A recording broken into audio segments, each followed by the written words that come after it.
Boa noite a todos. Boa noite. Estamos agora recomeçando o livro Nosso Lar. Vamos fazer durante o mês de março um passadão dos 36 capítulos que foram estudados até o ano passado, retrasado, né? Chegamos até 2019, né? Foi que nós encerramos, né? E 20 nós não conseguimos continuar. Então, vamos dar um repassadão, só para fazer uma revisão nos capítulos, dos primeiros capítulos do livro Nosso Lar, e depois, então, vamos fazer um capítulo por semana, a partir desse passadão, né? O Guilherme hoje vai apresentar os primeiros capítulos, e vamos todos acompanhar com ele, vai ser muito conteúdo, cada um vai ter que desenvolver 9 capítulos. Então, vocês imaginem a quantidade de conteúdo que tem, e talvez não dê para a gente fazer perguntas durante o processo, né?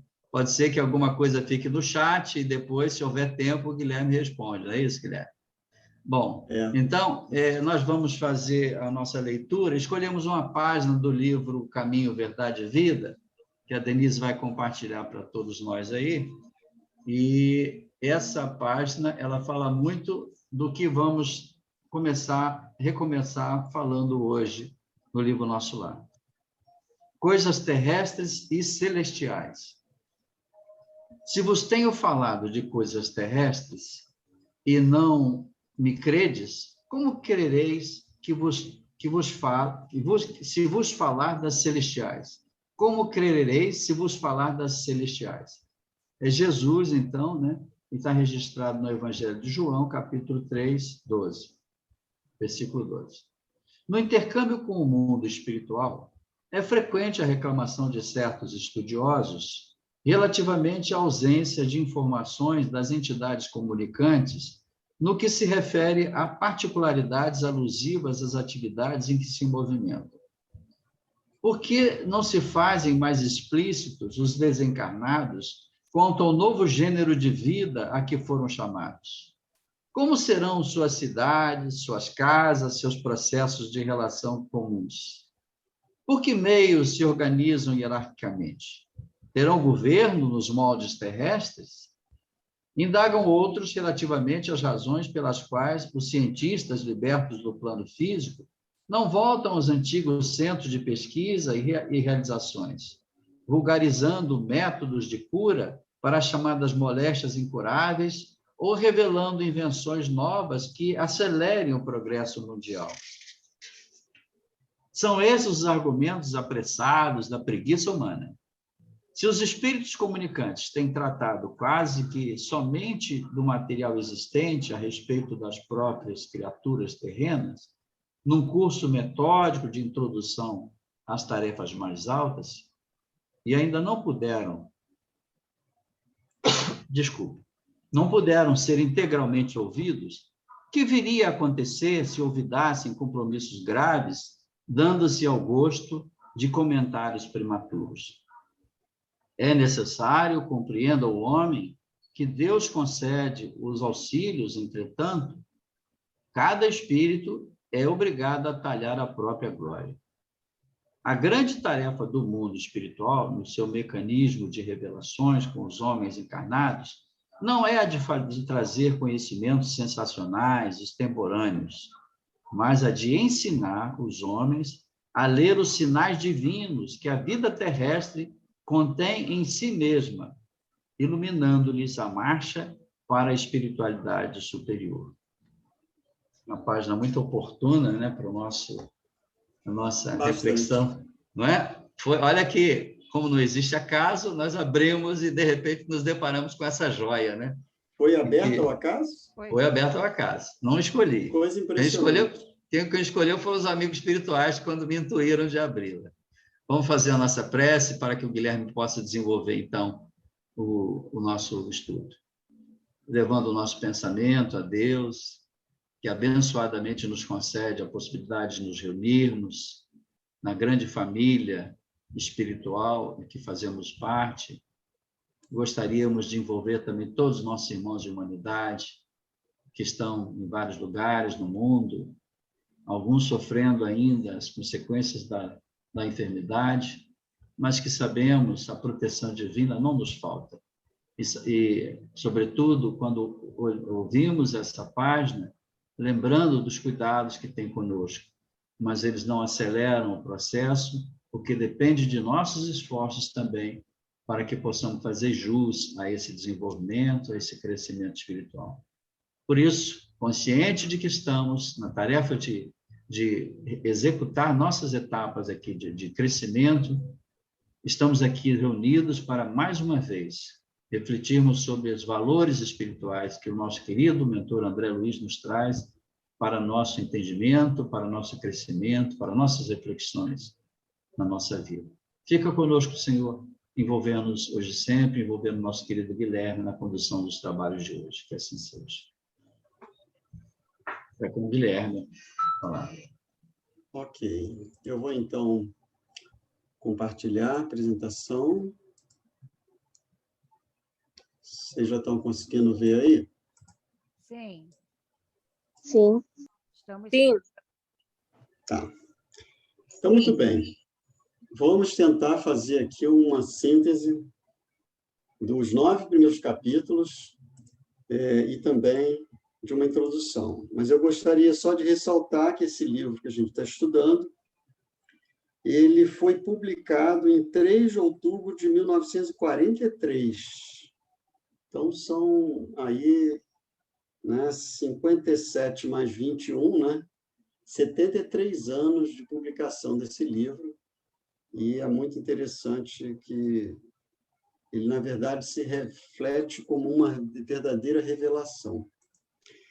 Então, hoje, quer dizer, esse mês, né, de março, o Newton montou aqui para a gente, hoje, começar fazendo uma introdução e os capítulos de 1 a 9,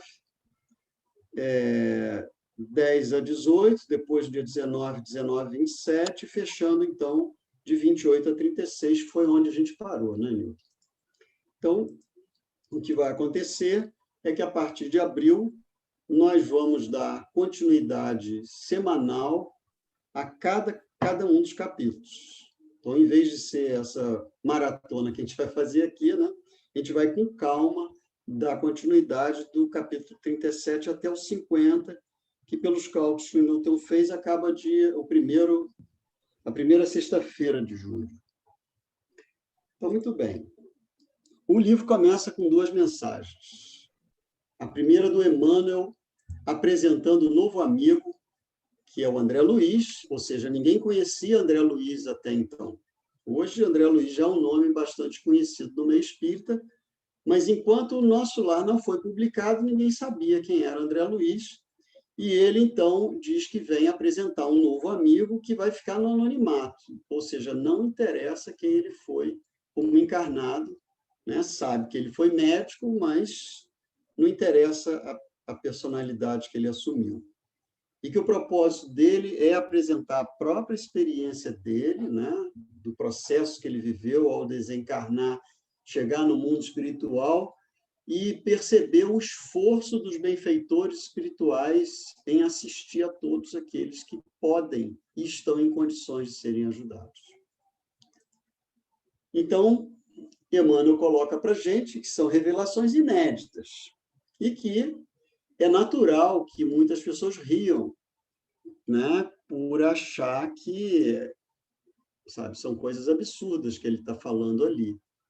Mas é o que ele diz, a incredulidade tem todo o direito, né? Ele vai rir, né, de tudo que está aqui, mas ele recomenda mesmo que o verdadeiro cristão ele tem que analisar o que lê. Então, ele reforça, né, a ideia de que a gente não deve aceitar tudo de qualquer jeito e que é compreensível, né, que aqueles que não creem na vida após a morte, dentro dessa característica, que tem dificuldade. E nós sabemos que esse livro, quando foi publicado, ele ficou muito tempo preso na Federação Espírita Brasileira. Ou seja, 1940 e poucos, os espíritas tiveram dificuldade de engolir um monte de coisa que o André Luiz revelou aqui. Então, Emmanuel já começa preparando o espírito daquele que vai ler. E aí ele fecha com esse seguinte conceito: a maior surpresa da morte carnal é a de nos colocar face a face com a própria consciência, onde edificamos o céu, estacionamos no purgatório ou nos precipitamos no abismo infernal. Vem lembrar que a terra é oficina sagrada e que ninguém a menosprezará sem conhecer o preço do terrível engano a que submeteu o próprio coração. Então, é importante que André Luiz, ele não está vindo para fazer show, ele está vindo para contar a própria experiência, e aqueles que estão realmente sedentos de conhecer o que é a vida após a morte, como é que ela se desdobra, e daí porque realmente a página que o Newton leu para a gente no início, ela foi bem relevante. Ele, na verdade, veio explicar como é que são as coisas, né? Mas cabe a cada um acreditar ou não. Mas o que o Emmanuel fecha aqui dizendo é que nós vamos nos deparar com a própria consciência. Aliás, André Luiz, ele descreve isso na chegada dele lá. E o próprio André Luiz abre também o livro com uma mensagem dele, que de tudo que ele fala ali, eu ressaltei isso, que é bastante conhecido de todos nós, né? Uma existência é um ato, um corpo, uma veste, um século, um dia, um serviço, uma experiência, um triunfo, uma aquisição, uma morte, um sopro renovador. Aí ele faz a pergunta para nós: quantas existências, quantos corpos, quantos séculos, quantos serviços, quantos triunfos e quantas mortes necessitamos ainda? Então, é uma pergunta para a gente refletir. Até quando a gente vai vivenciar a experiência encarnada,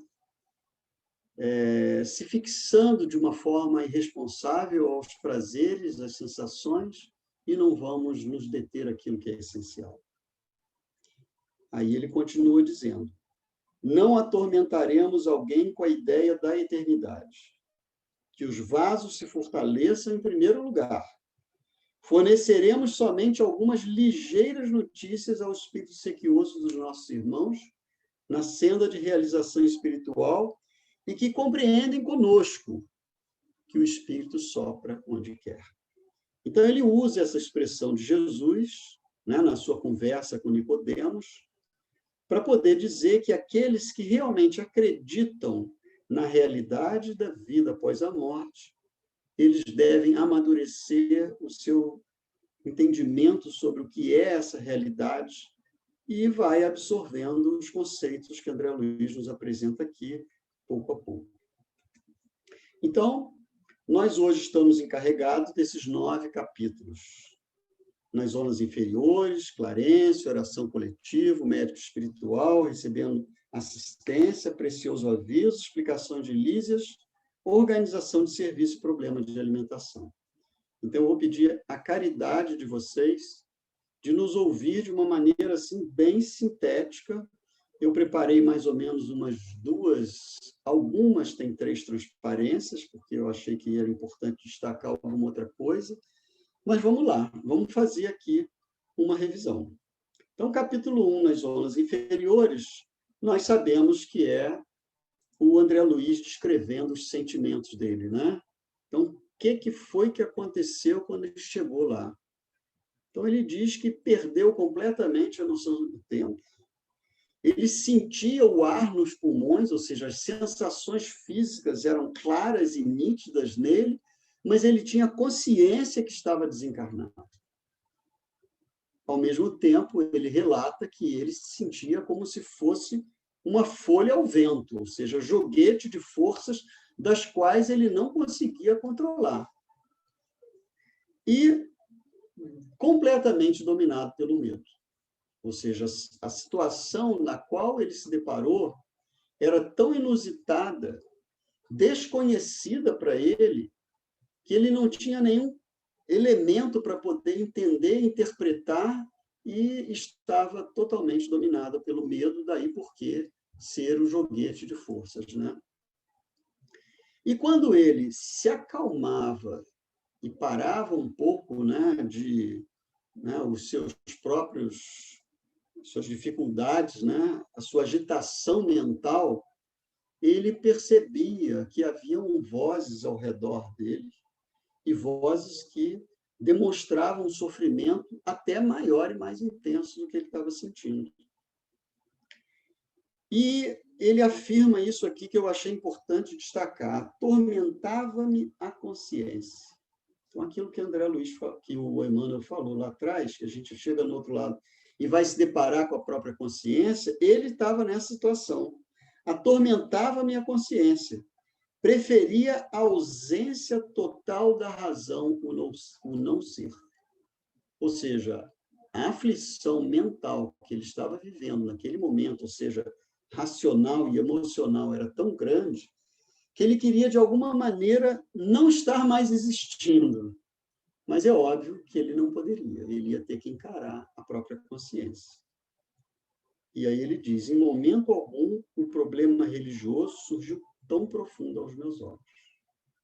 Ele declara que ele não tinha contato com as questões religiosas. A religião, para ele, passou ao largo da vida dele. A mãe dele foi uma mulher bastante religiosa, que tentou imprimir sobre ele algum sentimento de religiosidade, mas ele agora, nesse momento, ele estava realmente sentindo uma necessidade profunda de algo religioso. Então, após uma autoanálise sobre sua conduta na vida física, ele concluiu: não adestrara órgãos para a vida nova. Então, nós precisamos ter sentidos para que a gente possa perceber determinadas coisas. E o que ele identifica é que ele não se preparou, ele não desenvolveu sentidos para ser capaz de compreender e perceber essa nova realidade que ele estava. E aí diz assim para a gente: ó amigos da terra, quantos de vós podereis evitar o caminho da amargura com o preparo dos campos interiores do coração? Acendei vossas luzes antes de atravessar a grande sombra. Buscai a verdade antes que a verdade vos surpreenda. Suai agora para não chorar depois. Então, ele fecha a mensagem dele justamente trazendo essa exclamação para a gente, ou seja, conclamando-nos para que a gente não deixe para pensar sobre a vida após a morte lá, quando a gente chegar lá. Que a gente já aqui reflita sobre isso e pense. Então, esse livro, ele representa justamente esse esforço de André Luiz. Nesse primeiro capítulo, ele traz essa ideia para a gente. E o capítulo 2, que se chama Clarencio, ele inicia justamente demonstrando que ele estava ainda buscando sentido para a vida. Que sentido? O que é que ele estava fazendo naquele torvelinho, né, na qual ele não conseguia se entender, interpretar, e ele, então, começa a refletir qual é a vida, qual o sentido da vida, o que ele está fazendo ali. E outra coisa, ele começa a ser acusado de suicida. Suicida, ele ouve aquelas vozes e não consegue compreender como suicida, se ele se deparou, né, ele teve diante, né, de um quadro de enfermidade, ele não queria morrer, como é que pode isso? E começa a se deixar abater, né, por um desânimo profundo. E, nesse momento, né, em que ele está nessa situação, ele começa, então, a chorar. As lágrimas longamente represadas visitavam-me com mais frequência, extravasando no coração. Então, se ele estava, né, buscando, né, encontrar uma compreensão, uma explicação clara do que ele estava vivendo, ele, em determinados momentos, a emoção dele não conseguia segurar. Então, ele chorava.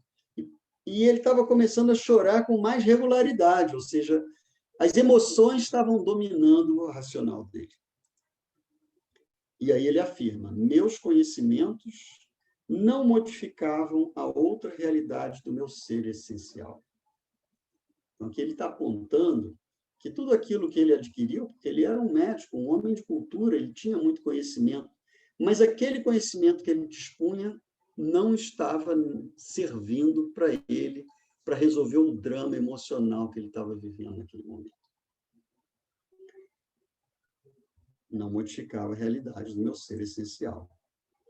Buscava aplacar a fome e a sede. Uma outra coisa, ele comia e bebia coisas ali, ele chegava a sugar, né, do lodo, dizia, tal a sede dele. Foi quando comecei a recordar que deveria existir um autor da vida.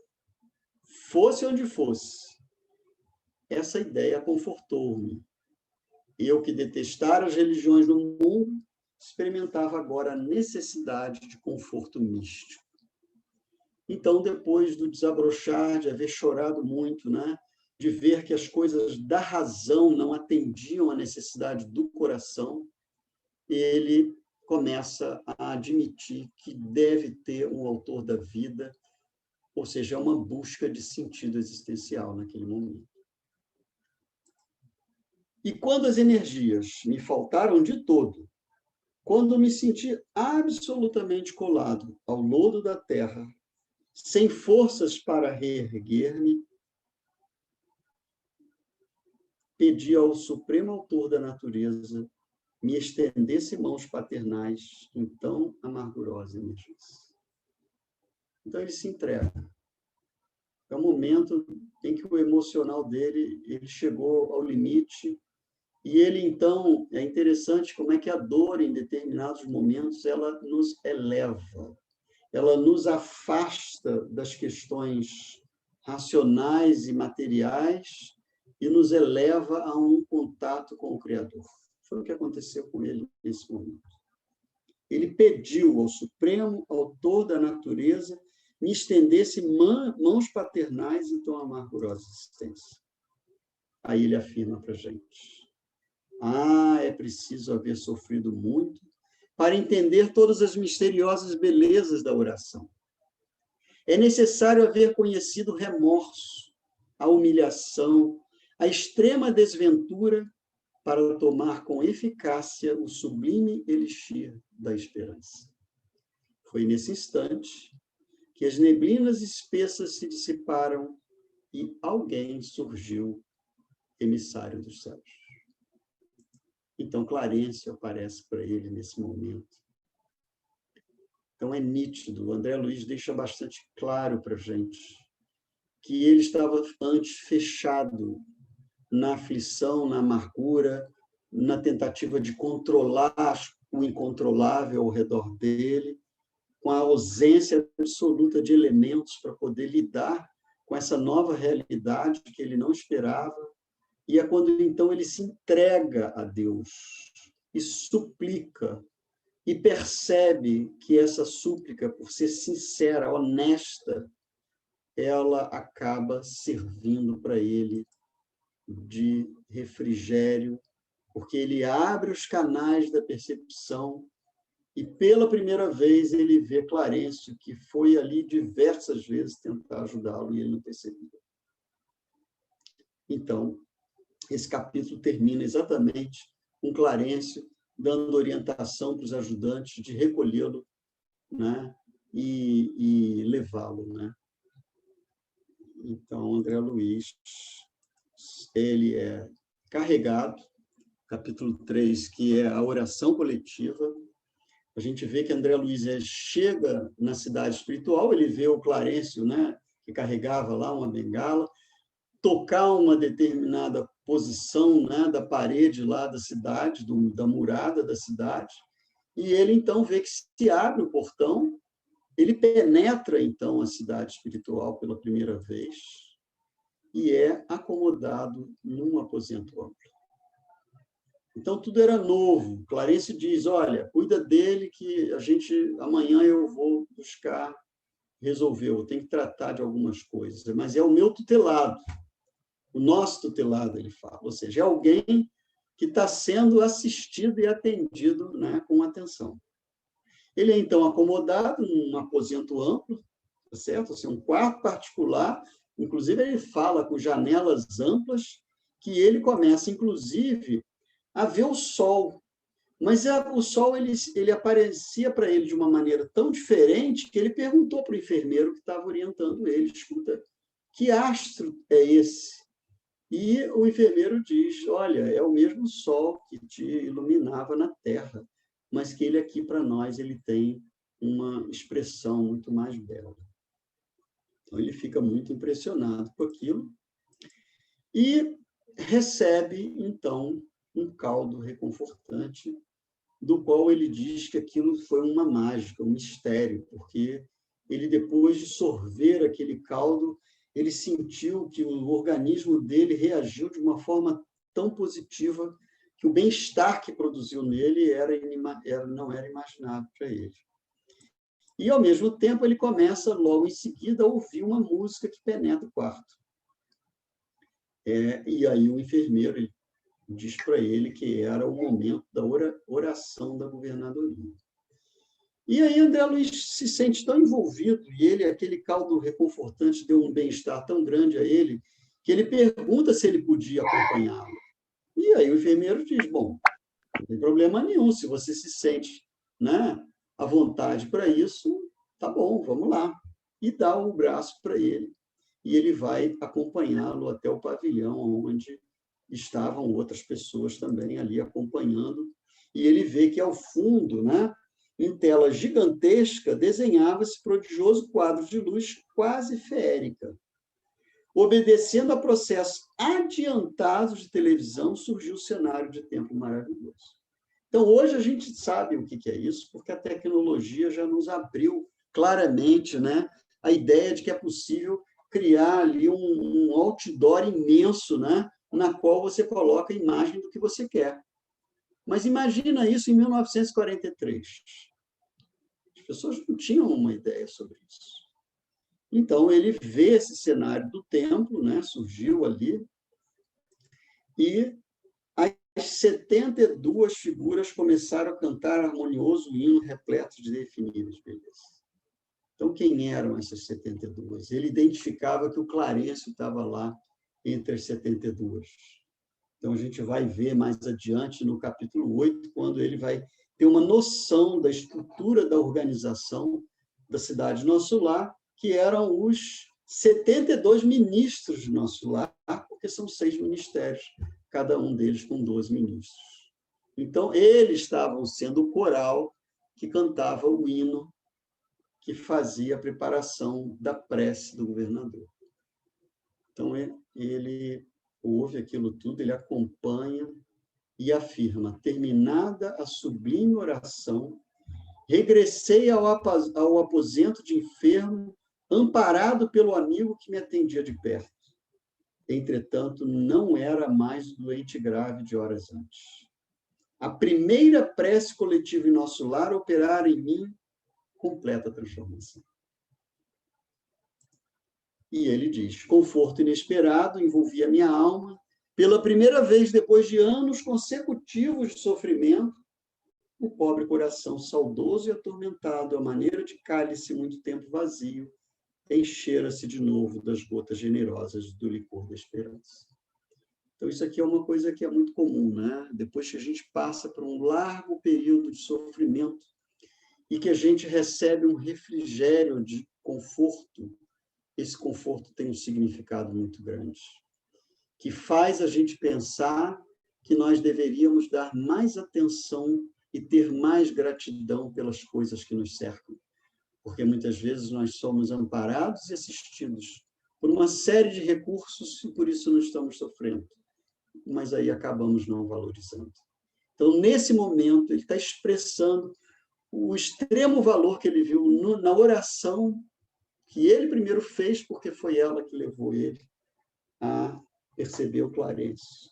Mas agora, quando ele acompanha a oração coletiva e que se vê inundado, né, de um bálsamo que o dá extremo conforto. O capítulo 4, acho que todos nós sabemos que esse médico espiritual é o nosso conhecido Henrique de Luna. Então, o Henrique de Luna, o que ele vai fazer? Ele já começa, né, olhando, faz uma análise geral do perispírito do André Luiz e diz assim: é de lamentar que tenha vindo pelo suicídio. Coisa que deixa André Luiz extremamente incomodado, né? Porque se ele já ouvia, né, as vozes acusando de suicida e ele achava aquilo um absurdo, quando ele ouve o médico espiritual, quer dizer, a primeira pessoa que realmente começa a fazer uma avaliação sobre ele, diz que ele veio pelo suicídio, ele chega e contesta: ó, lutei mais de 40 dias na casa de saúde tentando vencer a morte. Isso é um engano, é um equívoco isso que está sendo falado, né?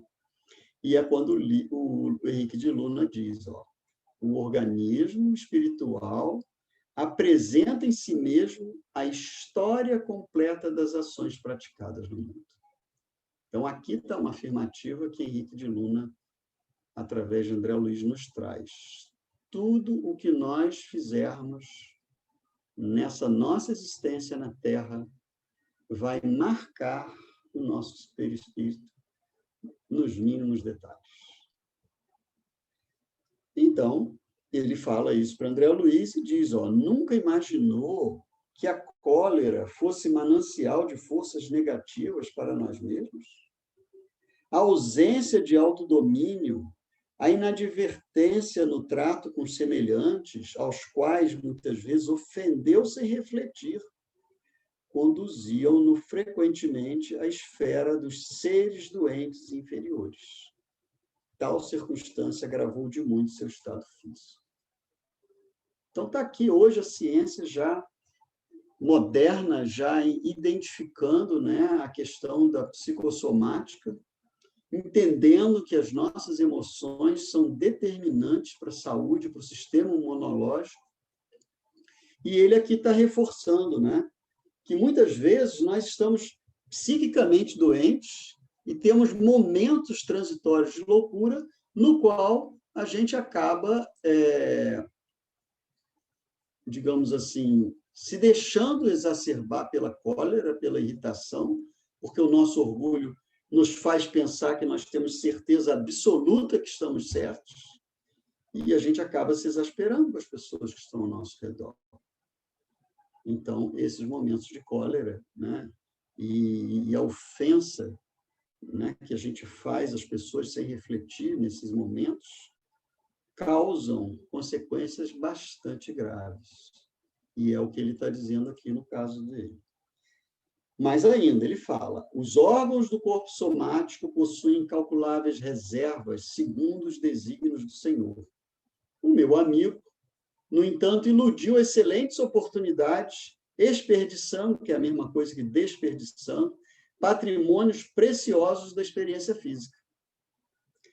A longa tarefa que lhe foi confiada pelos maiores da espiritualidade superior foi reduzida a meras tentativas de trabalho que não se consumou. Ou seja, ele reencarnou com uma tarefa de trabalho do qual ele não só, né, não realizou, como ele efetivamente acabou desviando, né? Todo o aparelho gástrico foi desobstruído às custas de excessos. E aí fica o recado para a gente, de alimentação e bebidas alcoólicas aparentemente sem importância. Então, já está nos trazendo que o que a gente come e o que a gente bebe, mesmo que seja socialmente aceitável, a gente tem que começar a repensar um pouquinho sobre isso. E aí ele fala: devorou-lhe a sífilis energias essenciais. Como vê, o suicídio é incontestável. Então, não só da alimentação, mas do uso das forças genésicas. E aí ele chora, ele começa a chorar, ele fica desesperado, porque ele nesse argumento de Henrique de Luna, ele é convencido de que ele foi um suicida, e aí o Clarencio, né, tenta acalmá-lo, né? Ele começa a entrar num choro convulsivo e diz: ó, meu filho, não te lastimes tanto. Busquei-te atendendo à intercessão dos que te amam, dos planos mais altos. Tuas lágrimas atingem seus corações. Então, ele não podia, naquele momento, se afligir, né, e se enfim, né, ficar tão desesperado e angustiado porque caiu em si de algo que ele fez, porque ele vai começar a afligir aqueles corações que estão assistindo a ele, né? A gente sabe que, inclusive, é a mãezinha dele, né? Não desejas ser grato mantendo-te tranquilo no exame das próprias faltas? Na verdade, tua posição é a do suicida inconsciente.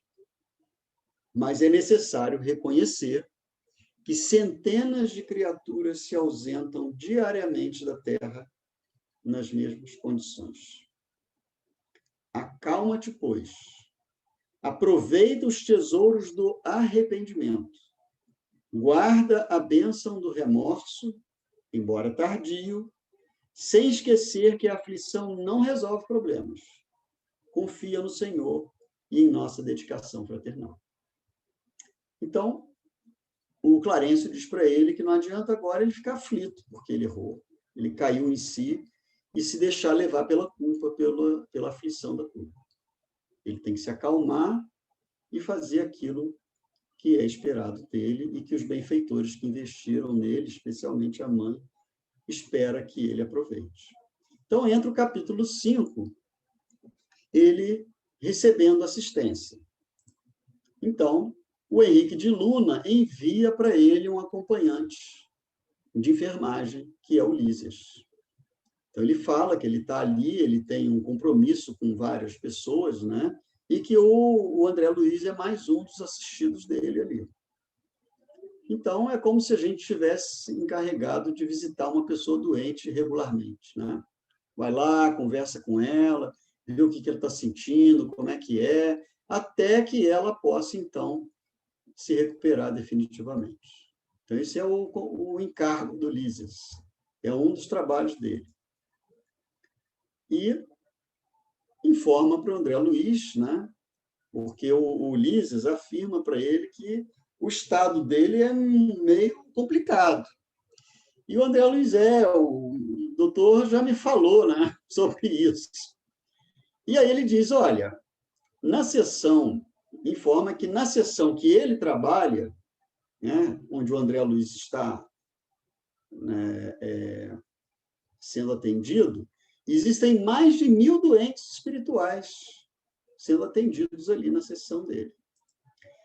Da turma de 80 que o Lísias assiste, 57 estão exatamente na condição do André Luiz.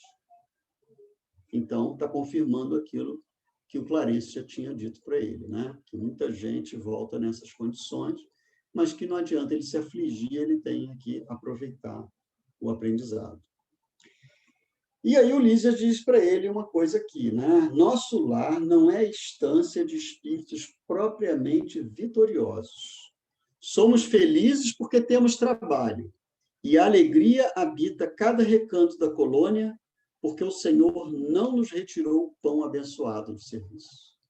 Então é muito interessante que André Luiz vai se deparar agora com o conceito de trabalho. Esse livro apresenta para nós conceitos de trabalho, de serviço no bem, como sendo o melhor aproveitamento que nós podemos dar à nossa vida, ao nosso tempo.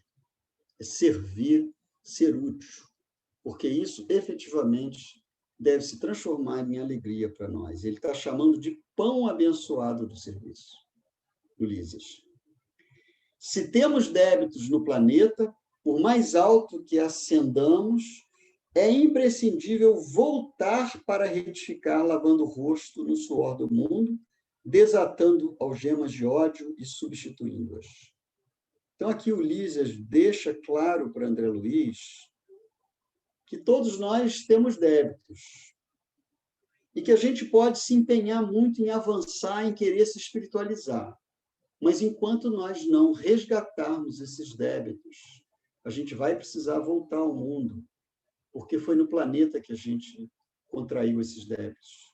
Então, a gente vai precisar voltar para retificar, lavando o rosto no suor do mundo, ou seja, no trabalho do bem, e desatando algemas de ódio e substituindo-as por laços sagrados de amor. Não seria justo impor a outrem a tarefa de moldar, está errado, o campo que semeamos de espinhos com as próprias mãos. Então, somos nós que temos que fazer esse trabalho de retificação dos caminhos que nós malbaratamos. E aí ele diz, quando as lágrimas não se originam da revolta, porque realmente ele estava chorando nessa hora, sempre constituem remédio depurador. Chore, meu amigo, desabafe o coração e abençoemos aquelas beneméritas organizações microscópicas que são as células de carne na Terra. Tão humildes e tão preciosas, tão detestadas e tão sublimes pelo espírito de serviço. Sem elas que nos oferecem templo, a retificação, quantos milênios gastaríamos na ignorância? Então, a oportunidade de vestirmos um corpo de carne com as abençoadas células que respondem ao nosso psiquismo, à nossa mente, e nos fazem receber em nós, imprimir no nosso corpo espiritual as consequências das escolhas que a gente fez para o nosso aprendizado moral, na verdade, elas cumprem, essas células, uma função relevante e que a gente precisa valorizá-las. O capítulo 6 é o precioso aviso. Então, 6, 7, 8 e 9. Faltam 4 ainda, né? Temos 20 minutos. Vamos lá. 5 minutos para cada um. Então, o capítulo 6 é o precioso aviso. Ou seja, o Lísias vai falar para ele algo que ele tem que guardar para ele. Aliás, desculpe, não é esse não. Esse é outro. Aqui é o Clarence que vai visitá-lo, então, depois de um tempo, e vai perguntar para ele. E aí, como vai? Melhorzinho? E a gente que já conheceu, né? Já conhecemos esse capítulo, a gente sabe que André Luiz começa ali, né? A dizer, não posso negar que esteja melhor, entretanto, sofro intensamente. E o Clarence começa a ouvir uma série de reclamações que ele começa a fazer, né, e tal, porque assim, estou sentindo dor aqui, estou sentindo isso, sentindo aquilo. Além do mais, meus sofrimentos morais são enormes, inexprimíveis, né? Ele fala da saudade, ele está sentindo da família. Então, começa a abrir ali um rosário de reclamações e o Clarence pacientemente ouvindo. Quando ele viu que ele desabafou um pouco, ele chega e diz, meu amigo, deseja você de fato a cura espiritual? Aprenda, então, a não falar excessivamente de si mesmo, nem comente a própria dor. É indispensável criar pensamentos novos e disciplinar os lábios.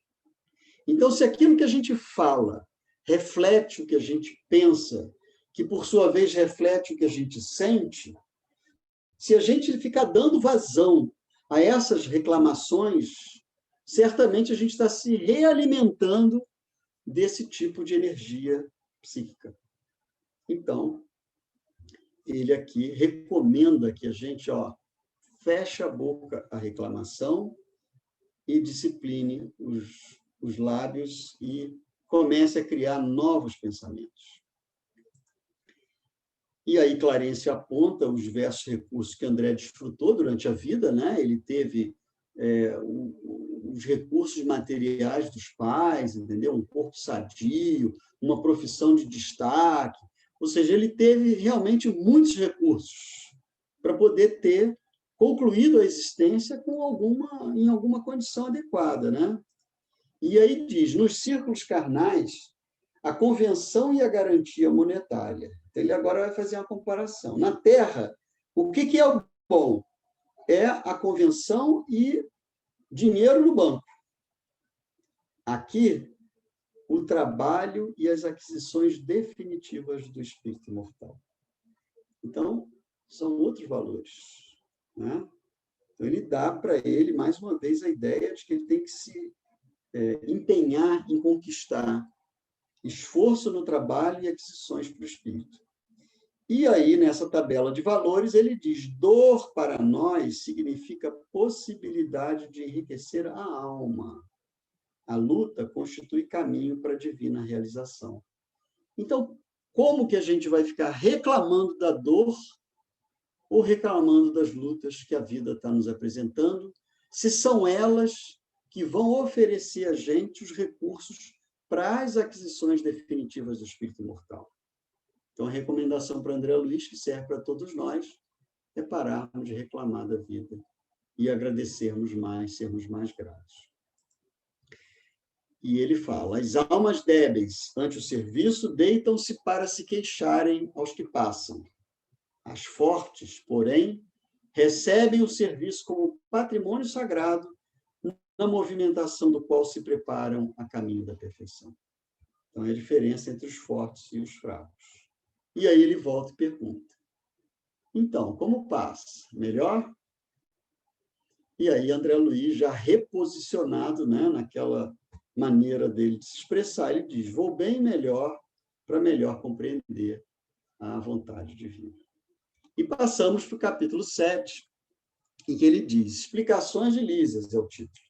É aqui que o Lísias vai falar, vai dar algumas dicas. Então, o André vai se recuperando e ele contempla a paisagem pelas janelas largas, sabe, do quarto onde ele está, e começa a perceber que, na verdade, o que ele via em Nosso Lar, a estrutura da cidade de Nosso Lar, era uma cópia melhorada da Terra.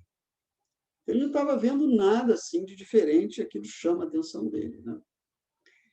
Aí ele diz, meu caro Lísias, depois, né, de vários comentários que ele faz nesse capítulo, chega um momento que o Lísias chega e ele diz assim, meu caro Lísias, acha possível aqui um encontro com aqueles que nos antecederam na morte do corpo físico? Ele quer a presença dos seres queridos que ele está sentindo falta. Aí o Lísias diz, você não sabe, mas sua mãe o tem ajudado de noite. Ou seja, na verdade, ela está acompanhando ele de perto. Sua permanência nas esferas inferiores durou mais de 8 anos consecutivos. Ela jamais desanimou. Intercedeu muitas vezes no Nosso Lar a seu favor. Ou seja, ele não está ali desamparado. Ele está sentindo, certamente, a falta do afeto daqueles seres que ele conviveu quando estava na Terra. Mas o Lísias diz para ele que ele não está desamparado, não. A mãe dele está acompanhando direto. E aí ele diz, Clarencio não teve dificuldade em localizá-lo, atendendo aos apelos de sua carinhosa genitora da Terra. Você, porém, demorou muito a encontrar Clarice. Então, na verdade, graças à mãezinha, a assistência, né, persistente dela, ela conseguiu a intervenção, o Clarencio acompanhou, soube, graças a ela, onde que o André Luiz estava, e o visitou várias vezes, mas o André Luiz estava fechado, né? Quando ele finalmente chegou ao ápice da dor, é que a dor abriu os canais de percepção dele quando ele fez a prece. Aí ele percebeu Clarencio, por isso que ele diz assim, você demorou muito a encontrar Clarencio. Quando mentalizou firmemente a necessidade de receber o auxílio divino, dilatou o padrão vibratório da mente e alcançou a visão e socorro, né? Então, é importante essa percepção nossa do que a dor faz conosco. Desejarei, então, com todas as minhas forças, ela virá, ela virá. Então, ele diz assim, bom, se o negócio é pedir, né? E pedir com vontade, então eu vou pedir que minha mãe apareça para mim e vou com bastante intenção, né? Ele pegou a ideia lá do Lísias e disse, eu vou fazer isso. Aí o Lísias dá o recado para ele. Convém não esquecer, contudo, que a realização nobre exige 3 requisitos fundamentais, a saber. Primeiro, desejar. Segundo, saber desejar. E terceiro, merecer. Ou, em outros termos, né, vontade ativa para desejar. Trabalho persistente para saber, né, o que é que convém desejar. E merecimento justo, ou seja, ter créditos para que a gente possa ser atendidos nas nossas solicitações. Então, Lísias dá esse recado para ele nesse capítulo. E entramos, então, na organização de serviços, em que o Lísias apresenta para André Luiz a estrutura da cidade Nosso Lar, em que ele tem uma governadoria, que é o prédio central, onde está a governadoria, onde só na governadoria tem 3.000 funcionários. Então, para a gente ter uma noção da estrutura, né, administrativa da cidade.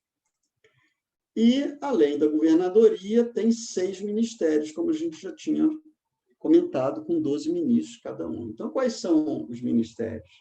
Regeneração, auxílio, comunicação, esclarecimento, elevação e união divina. Na verdade, está de cabeça para baixo, né? Porque o mais elevado é o que está embaixo e o mais próximo das necessidades da Terra é o de cima, que é a regeneração. Então, existe essa proporcionalidade também, inclusive as tarefas, os trabalhos são proporcionais em termos de atividades e até de alimentação, que a gente vai ver depois. Esses ministérios lidam com uma densidade material maior ou menor, na proporção inversa da altura que eles estão aqui, tá? Então, da regeneração é aquele que lida, está mais próximo da assistência, né, dos espíritos próximos da Terra, e aonde os recursos são mais densos. O da união divina, por contrapartida, estão aqueles trabalhadores mais elevados, porque eles estão em contato com os planos superiores à atividade do Nosso Lar. E aí ele conta que Nosso Lar é a antiga fundação de portugueses distintos, desencarnados no Brasil, no século XVI. Certo? Então, aqui, a gente vê que o século XVI, ou seja, desde que foi descoberto o Brasil, que os portugueses começaram a vir, aqueles que foram desencarnando, aqueles portugueses distintos que ele está falando aqui, com alguma aquisição de moralidade, de civilidade, para tentar construir uma cidade, porque eles já não queriam ficar naquelas regiões do umbral, já tinham capacidade de se erguer a uma região superior, umbral ainda, mas numa parte superior do umbral, mas capaz de criar uma estrutura, né, mais organizada.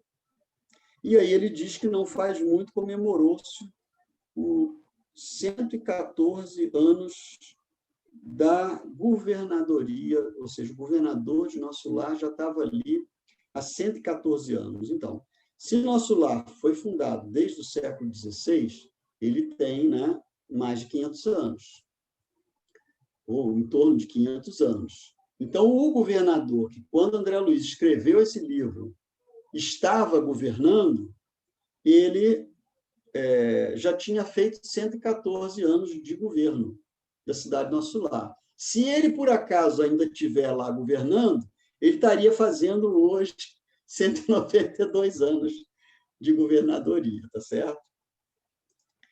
E entramos no último capítulo. Temos 7 minutos aí para falar desse último capítulo e a gente abrir aí para qualquer consideração de vocês. Então, nesse capítulo, o Lísias também conta um pouco mais a história do Nosso Lar, um pouco da história administrativa do Nosso Lar, que é o problema da alimentação, em que ele narra para a gente que rezam os anais que a colônia, há um século, então estamos aí, 1943, 1843. Então, se o novo governador está há 114 anos, foi na chegada do novo governador.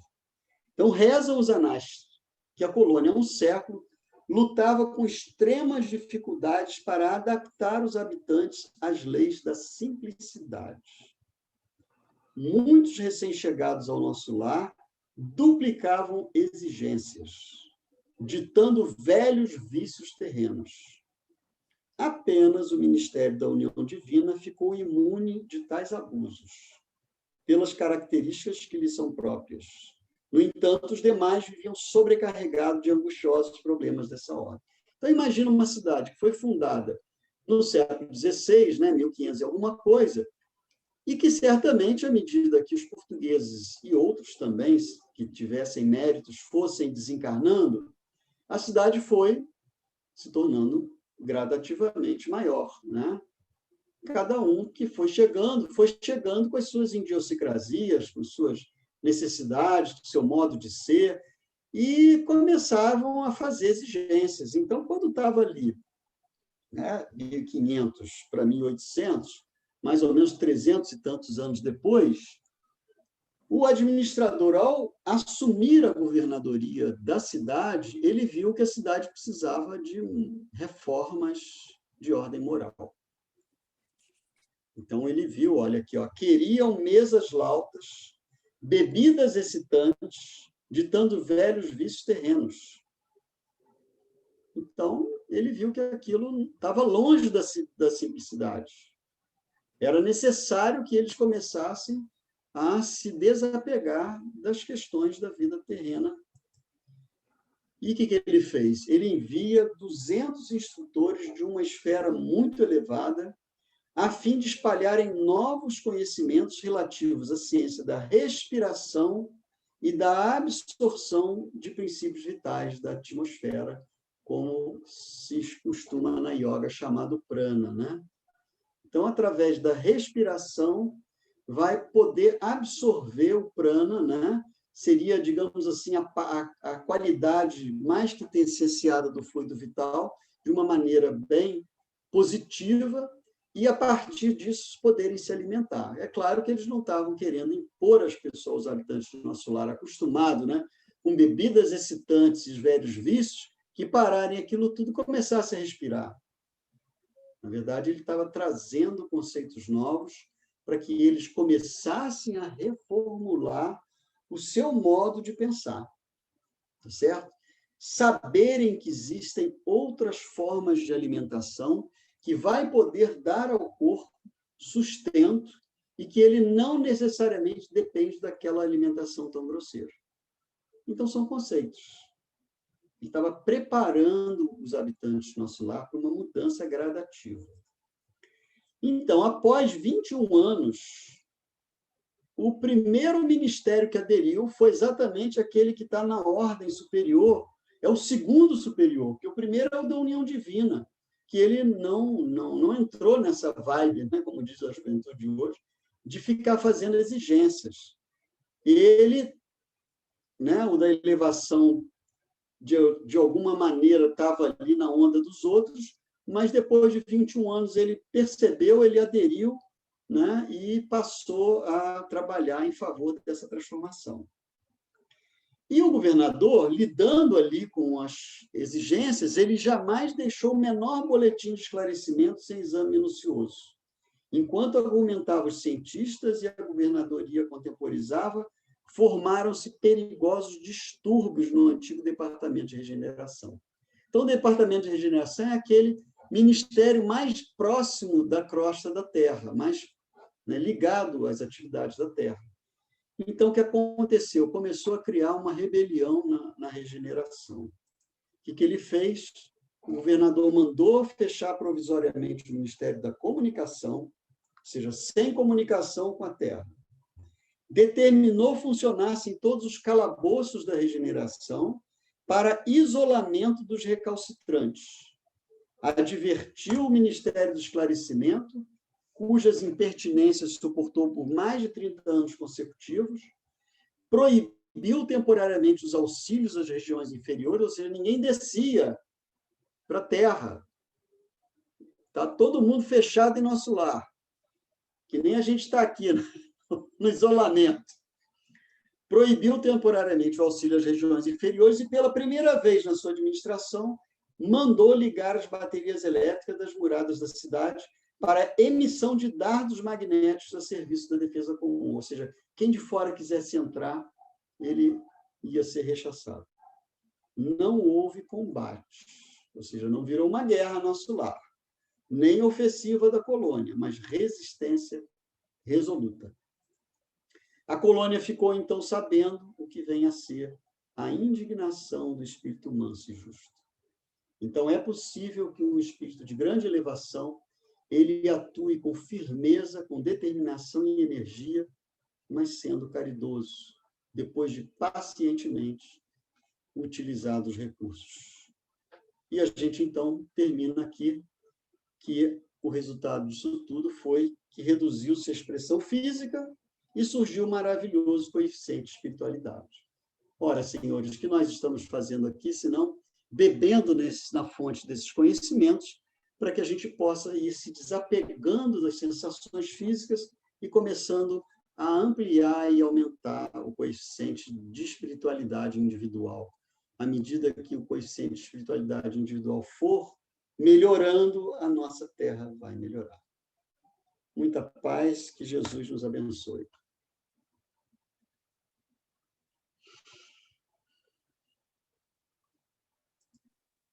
Obrigada, Guilherme. Foi muito bom. Obrigada, Guilherme. Que isso, gente. Obrigada. Bom. Obrigada a Vamos lá, todos. então, fazer a prece. Obrigada, Guilherme. Benção de fechamento. Deixa os Guilherme. floreios para depois. Então, muito bom a gente fazer a revisão, né? Vamos fazer a nossa prece para agradecermos esse momento. Elevar nosso pensamento a Deus, Pai amantíssimo, doador da vida, da vinha, ao nosso meigo Jesus, nosso governador celeste, aquele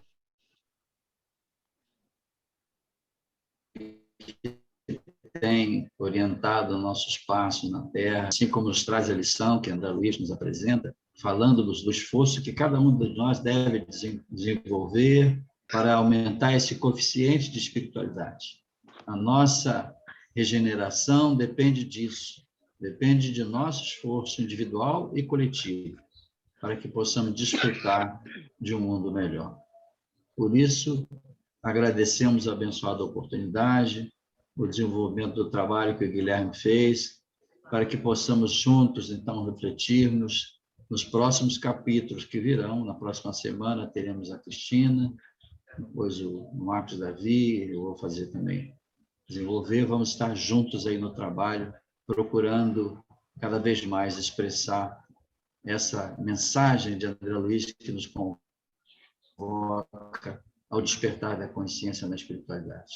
Fica conosco, Senhor, envolvendo os nossos mentores, nosso querido mentor André Luiz, demais mentores que amparam nossa casa, que sustentam-nos e sustentam também a nossa querida Mãe Terra, diante desse grande desafio que todos estão passando. Que a paz e a tua luz permaneça conosco, Senhor, hoje, agora e sempre. Que assim seja. Obrigada.